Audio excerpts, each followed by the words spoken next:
हर छोटी बड़ी खबर पहली नजर SN Bharat citizen live news. Purnia में एक स्थानीय कार्यक्रम वैश्य उद्धार समाज का वार्षिक सम्मेलन था और उसमें मुझे आने का अवसर मिला। आज प्रेस कॉन्फ्रेंस का मुख्य मकसद है कल भारत सरकार के गृह मंत्री श्री अमित शाह जी पटना और गोपालगंज में उनका कार्यक्रम था। एक बहुत बड़ी समस्या किशनगंज, पूर्णिया, कटिहार, अररिया और मधुबनी, अगर नेपाल के सीमावर्ती क्षेत्र को ले तो यहाँ के जो पुराने लोग हैं उनको पता है कि बाढ़ का प्रलय प्रत्येक साल इधर के किसानों को और यहाँ के आम लोगों को झेलना पड़ता है। लाखों एकड़ की खेती बाढ़ के प्रकोप में और फसल नष्ट हो जाता है। आज से 15 वर्ष पहले एक महानंदा बेसिन प्रोजेक्ट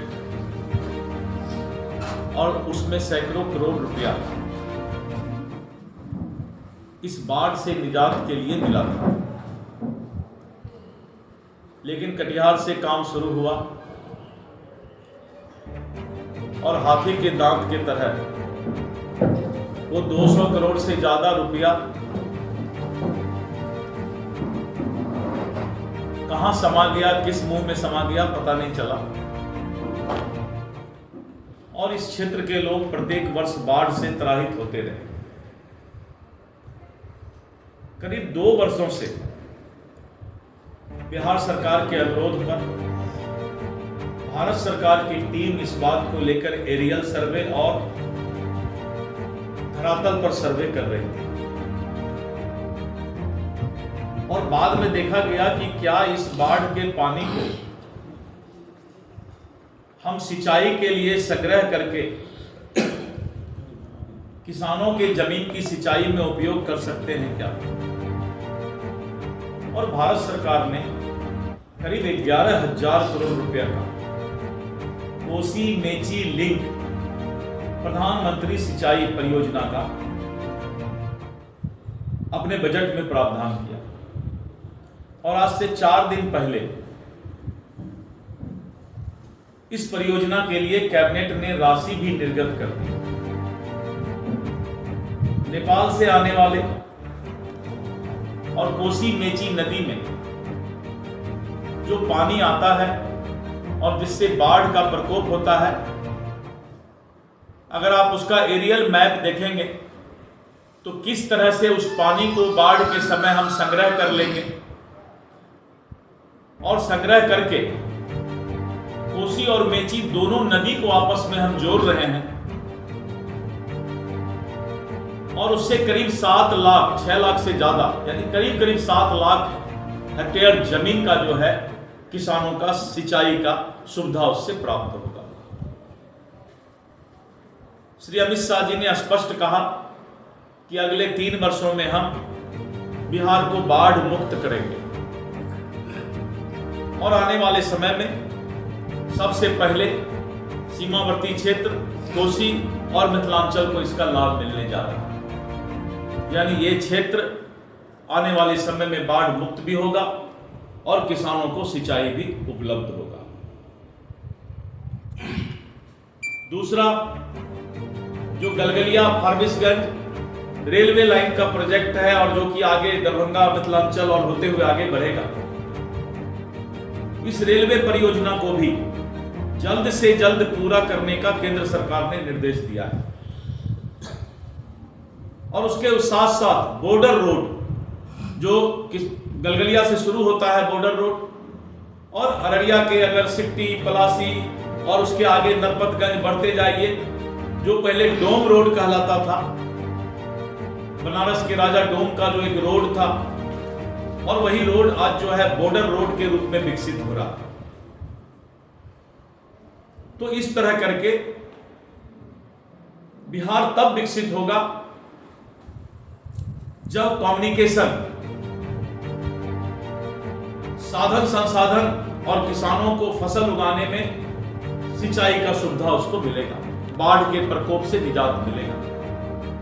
तो विकसित बिहार का जो रोड मैप है, परिकल्पना है, उसकी शुरुआत सीमावर्ती क्षेत्र और पूर्णिया से अब शुरू होने जा रहा है। और आप देख रहे हैं कि सिल्लीगुड़ी गोरखपुर 6 लेन जो ग्रीनफील्ड रोड है, पटना पूर्णिया एक्सप्रेस हाईवे बनने का जो अभी प्रोजेक्ट आया है, इन सब चीजों से आने वाले समय में कम्युनिकेशन हमारा बढ़ेगा। और जब कम्युनिकेशन बढ़ता है तो वो क्षेत्र विकास करता है। और बिहार सरकार ने बहुत बड़ा फैसला लिया है कि शिव सर्किट, जितने भी महादेव का मंदिर है, बाबा सिंहेश्वरनाथ मंदिर, बाबा कुशेश्वरनाथ मंदिर, बाबा हरिहरनाथ मंदिर, ऐसे करीब करीब 16-17 मंदिर हमारे हैं, जिसको पर्यटक स्थल के रूप में आस्था का केंद्र डेवलप किया जाएगा।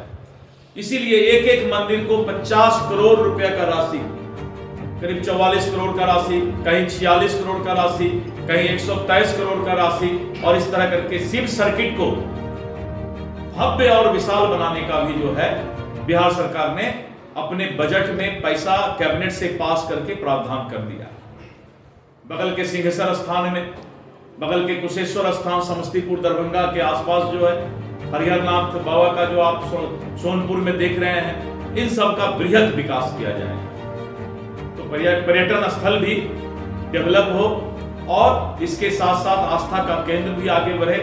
तो इन सब चीजों पर बिहार सरकार काम कर रही है।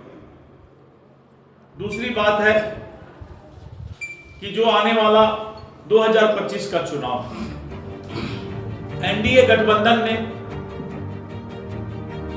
अभी पूरे बिहार के 34 प्रशासनिक जिले में और 2 पुलिस जिला एनडीए का संयुक्त कार्यकर्ता सम्मेलन पूरे बिहार में जिला स्तर पर आयोजित किया, जिसमें पूर्णिया में भी एनडीए का संयुक्त कार्यकर्ता सम्मेलन हुआ।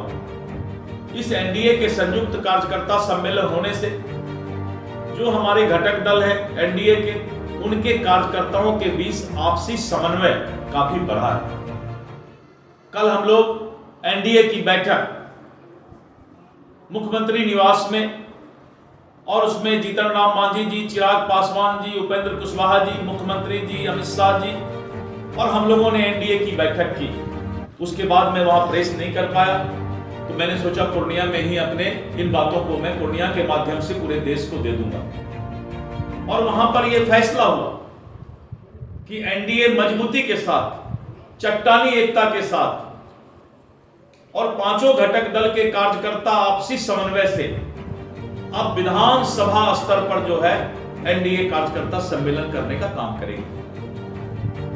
और 15 अप्रैल के बाद हम इसका कार्यक्रम बनाने जा रहे हैं। और हमारा कार्यक्रम है कि हमने जो जिला स्तर पर एनडीए का कार्यकर्ता सम्मेलन किया है, उसको अब विधानसभा स्तर पर एनडीए का कार्यकर्ता सम्मेलन करेंगे। और इसके साथ साथ एनडीए का जो एक संयुक्त एजेंडा है कि इस देश का 140 करोड़ जनता, हिंदू, मुस्लिम, सिख, ईसाई, जिसको कांग्रेस ने आजादी से लेकर 60-70 वर्षों तक जाति और धर्म के नाम पर बांटने का काम किया, और बाद में उसको क्षेत्रीय दल के लोगों ने, राजद, समाजवादी ऐसे पार्टी ने जाति और धर्म पर बांटने का काम समाज को किया। कैसे हम अकलियत समाज मुसलमान भाई का भी दिल जीत सकते हैं, कैसे हम इस जाति प्रथा को धीरे धीरे समाप्त कर सकते हैं, और इस जाति प्रथा के बदले हम उनको जो है उनका अधिकार दे सकते हैं, कैसे उस समाज को आगे बढ़ा सकते हैं, इस बात की चिंता करने का भी एनडीए के नेताओं ने चिंता किया। और हम समाज में सबका साथ, सबका विकास चाहते हैं। सभी वर्गों को, सभी जाति को जोड़ करके एनडीए और भारतीय जनता पार्टी आगे बढ़ना चाहती है, और इस पर भी एनडीए ने बहुत गहन विचार किया है। हमारा रोड मैप आगे के लिए तैयार हुआ है। आगे हमें क्या काम करना है उस पर भी एनडीए में चर्चा हुई है, और इस तरह करके विकसित बिहार बने इसकी चिंता एनडीए कर रही है। सर, समस्तीपुर में सर एक घटना हुई है जिसमें कि पत्थरबाजी हुई है, जो दुर्गा मंदिर से जो लौट रहे थे उस पर। देखिए, मैं बता रहा हूं, ये सब कांग्रेस और इंडी गठबंधन का पाप है कि आज हिंदू और मुसलमान भाइयों के बीच कटुता पैदा करने वाले यही कांग्रेस के लोग हैं। कांग्रेस के शासन में सैकड़ों दंगा हुआ हिंदू मुस्लिम के बीच, लेकिन जब मोदी जी की सरकार बनी तो पूरे देश में अगर गिने चुने दंगा की भी बात खोजिएगा तो आपको कहीं नहीं मिलेगी। कांग्रेस ने एक विष पिलाने का काम किया है यहां समाज को, कि किसी तरह आपस में बांटो। अंग्रेज चला गया, लेकिन अंग्रेज ने एक स्लोगन दिया था, डिवाइड एंड रूल, समाज को बांटो और राज करो। आज बीजेपी को समाज को बांटने की आवश्यकता नहीं है, क्योंकि यहां पर सनातन और हिंदू 80% से ज्यादा है, तो हमको क्यों बांटने की आवश्यकता पड़ेगी। लेकिन उन लोगों को लगता है कि किसी भी तरीके से मुसलमान भाई को डरा के रखो, जात पात में बांट के रखो, और इसी तरह करके आप कश्मीर में देखते थे पहले पत्थरबाजी होता था। कौन कराता था पत्थरबाजी? यही तुष्टीकरण करने वाले लोग सब, देश विरोधी ताकत से मिलकर के तुष्टीकरण की राजनीति करने के लिए कश्मीर के युवाओं को उनके हाथ में कलम रहे उसके बदले पत्थर देने का काम करते थे।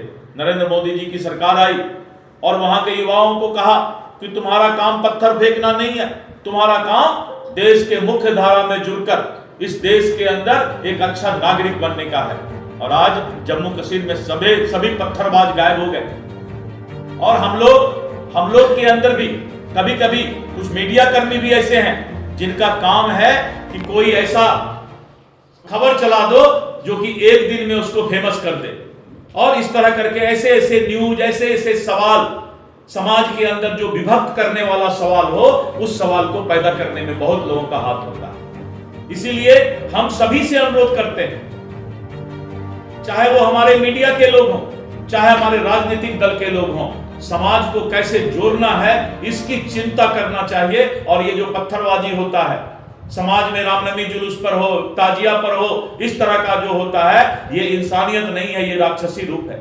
इसको रोकने की जरूरत है समाज में। और कोई भी नेता इसमें नेतागिरी नहीं करे, राजनीतिक दुकानदारी नहीं चलाए। क्यों कोई पत्थर फेंकेगा? चाहे वो मुसलमान भाई के ताजिया पर हो, चाहे वो रामनवमी पर हो, या कोई धार्मिक जुलूस पर हो। एक दूसरे का स्वागत करना सीखे, एक दूसरे का आदर करना सीखे। जब वो ताजिया लेकर आए तो कोई उसको शरबत पिलाए, जब ये रामनवमी का जुलूस लेकर जाए तो मुसलमान भाई ये बोले कि हमारे मोहल्ले से आओ, हम तुमको खीर खिलाएंगे।